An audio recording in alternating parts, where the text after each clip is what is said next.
नमस्कार दोस्तों, स्वागत है हमारे यूट्यूब चैनल पर आपका। नागपंचमी के दिन आप काल्प सर्प दोष से भी मुक्त हो सकते हैं। सर्प दोष, नाग दोष या किसी भी प्रकार के दोष या सर्प योनि का कहीं ना कहीं का खतरा है, आपके जीवन में कहीं ना कहीं से खतरा विष घुला हुआ है सर्प का, तो उस सर्प के उपाय को नाग पंचमी के दिन उस उपाय को जरूर करें। नाग पंचमी के दिन आपके परिवार पे या आपके जीवन पर कहीं ना कहीं संकट, परेशानियां या आपके जीवन में जहर घुला हुआ आपको लग रहा है, जिससे आपके जीवन में हर समय रहती है परेशानियां, तो इस उपाय को नाग पंचमी के दिन जरूर कर लें। आज मैं ऐसा आपको उपाय बताने वाली हूँ जो कि नाग पंचमी के दिन ही किया जाता है। इस उपाय से अनेकों फायदे हैं। आज हम आपको एक उपाय बताते हैं जो नाग पंचमी के दिन आटे के से बनाया जाता है, वो है नाग नागिन का उपाय। तो नाग पंचमी के दिन भगवान भोलेनाथ की कृपा और नागों की कृपा, इन सब का आशीर्वाद पाने के लिए करिए आप एक छोटा सा कार्य, जो कि 9 अगस्त को दिन यानी कि नाग पंचमी के दिन होगा। आपके राज्य में, आपके प्रांत में जिस भी तिथि को, जिस भी दिन, जिस भी तारीख को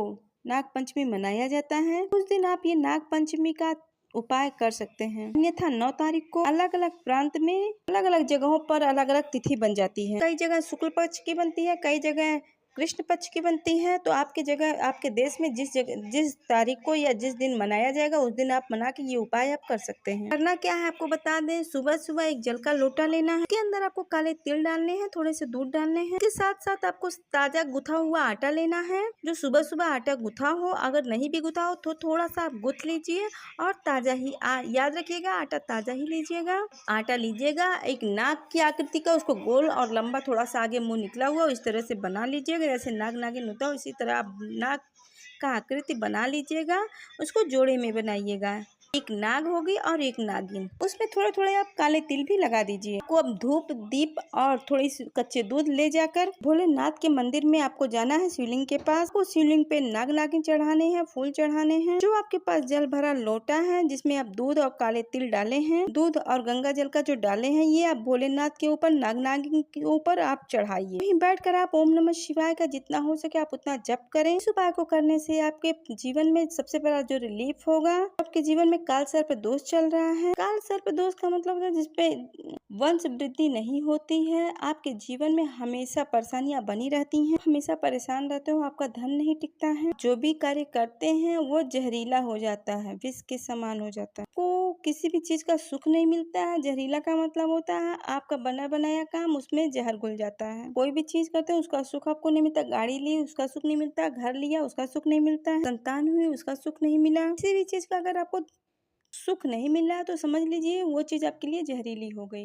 ये काल सर्प दोष के कारण भी होता है। कई बार होता है कि ये नाग नागिन या नागों का जोड़ा या कहीं भी या हमसे या हमारे पूर्वजों के द्वारा मरवा दिए जाते हैं, जाने में अनजाने में। हो सकता है वो अनजाने में मारे गए हो, कहीं पैर से कुचल गए हो या कुछ भी हो सकता है, जाने अनजाने। सबका प्रायश्चित करना बहुत जरूरी होता है, सबसे मुक्ति पाना बहुत जरूरी होता है। हो सकता है वो मुक्ति ना पाए, लेकिन आपके द्वारा किए गया कर्म से आप मुक्ति सबको करवा सकते हैं, यानी कि प्रायश्चित के रूप में आप सबको मुक्त कर सकते हैं, आपके द्वारा वो मुक्त हो सकते हैं। तो पंचमी के दिन ही सर्पों की रक्षा हुई थी। ये ब्रह्मा जी ने बताया था कि सर्पों की मुक्ति नाग पंचमी के दिन ही होगी। इसकी पूरी कहानी है, आप ये वीडियो देख सकते हैं, इसकी पूरी बहुत लंबी कहानी है। मैं आपको शॉर्ट में थोड़ा सा बता रही हूँ कि ब्रह्मा जी ने ही इन सबको इसे बचाने के लिए एक बालक को कहा था, तो वो बालक वंश वृद्धि के लिए नागों को बचाया था। वो नाग पंचमी का दिन ही था जिस दिन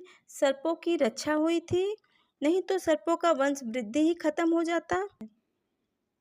होती है और होती आ रही है, इसीलिए हो रही है कि सर्पों का आपके जीवन में कहीं ना कहीं आशीर्वाद बना रहे। सर्प आप जानते ही हैं कि भगवान भोलेनाथ के गले में किस तरह से माला रूप में पड़े रहते हैं, और ये सर्प आपके जीवन में कहीं ना कहीं बुरे असर भी देते हैं। अगर आप कहीं ना कहीं से रुष्ट हो और आपके जीवन में इनका आशीर्वाद न हो, आपकी कुंडली में सर्प दोष बनता हो, बृहस्पति राहु का चंडाल दोष है, राहु का योग है, तो आपका राहु कहीं ना कहीं खराब अवस्था में, राहु को सर्प का रूप कहा गया है। ये जो मौका है नाग पंचमी का बहुत अच्छा है, इसमें ये हम उपाय करके अपने सब ग्रहों को सही कर सकते हैं और नागों से आशीर्वाद भी प्राप्त कर सकते हैं। तो अगर हम नाग पंचमी के दिन उपाय कर लेते हैं तो आपके सभी ग्रह आपके अनुकूल में हो जाते हैं, आपके फेवर में हो जाते हैं। सर्प आपकी रक्षा करने वाला हो जाता है। जैसे धन का रक्षक सांप करता है, वैसे आपके जीवन में भी सांप हर तरफ से रक्षा करता है। आप देखे ही होंगे कि जहाँ गड़ा हुआ धन होता है वहाँ सांप बहुत सारे होते हैं। इस तरह से आप तो या तो गोबर का